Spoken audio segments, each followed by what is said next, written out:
I woke up with my alien roommate on top of me. Her reason was wild Lisa. Martinez opened her eyes slowly.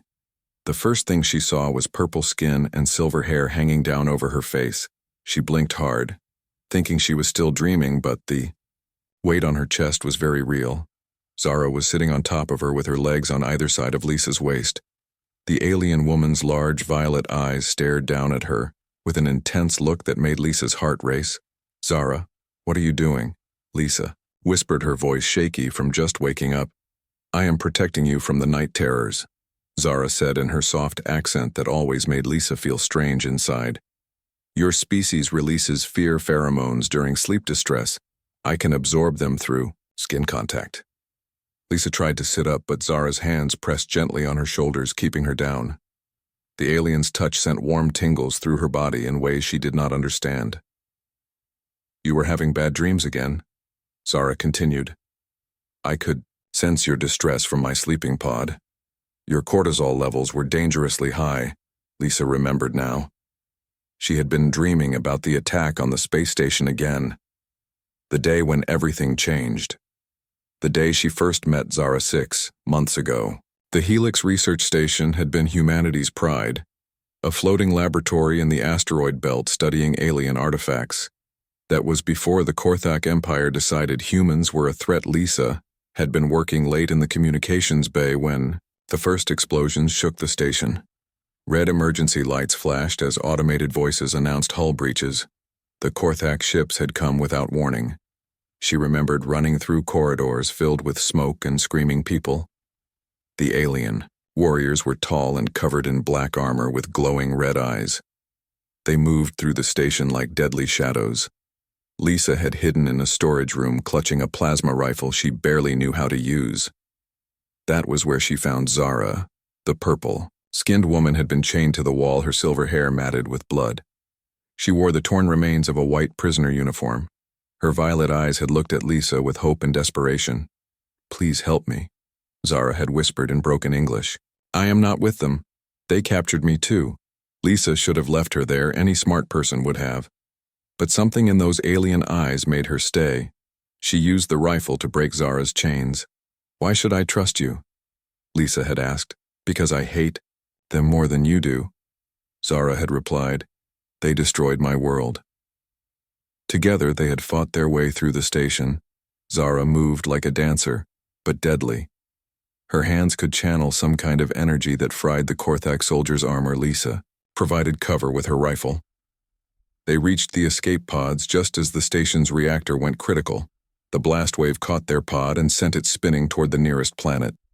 For 3 weeks, they survived in the jungle of Kepler 7. Lisa learned that Zara was from a species called the Villani. They had been peaceful traders until the Korthak Empire invaded their home system. "My people tried to surrender," Zara had explained as they built shelter. "The Korthak took our children as slaves and used our adults for experiments. I was one of the few who escaped." Lisa found herself drawn to this alien woman who had lost everything but still fought to survive. Zara was beautiful in an otherworldly way, but it was her strength that Lisa admired most.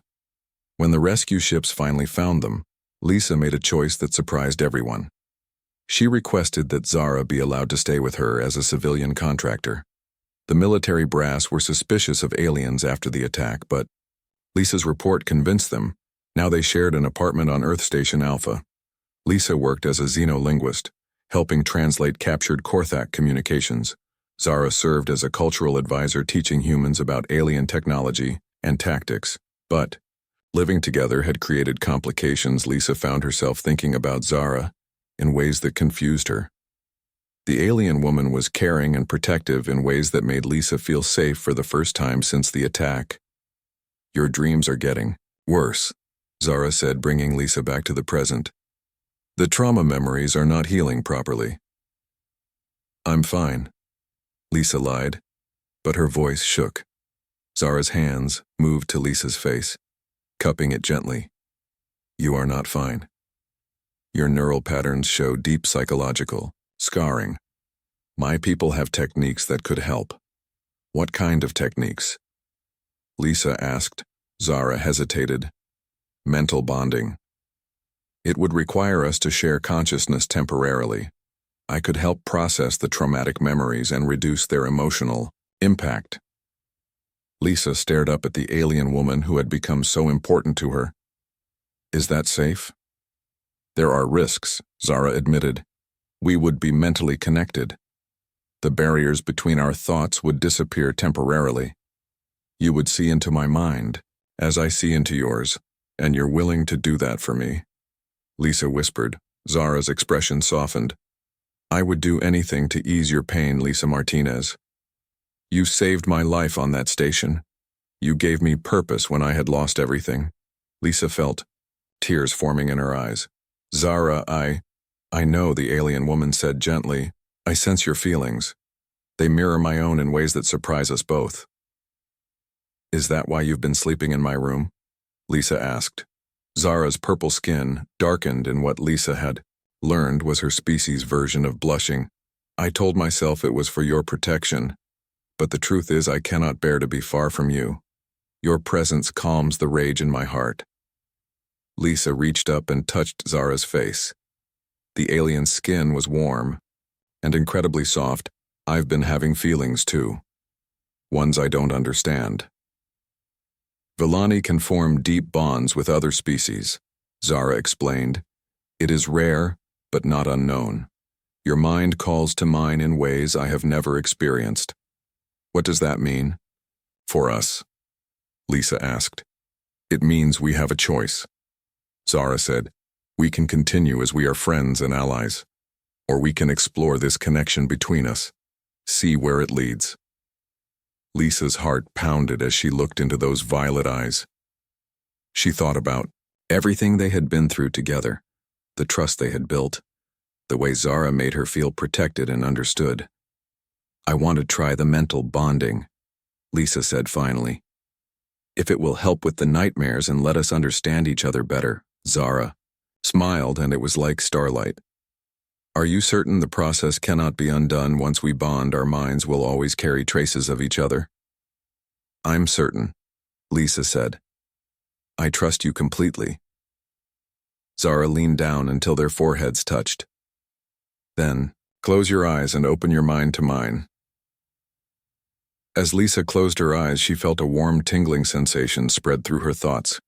She could sense Zara's presence like a gentle light in the darkness of her mind. The nightmares began to fade as alien warmth surrounded her consciousness.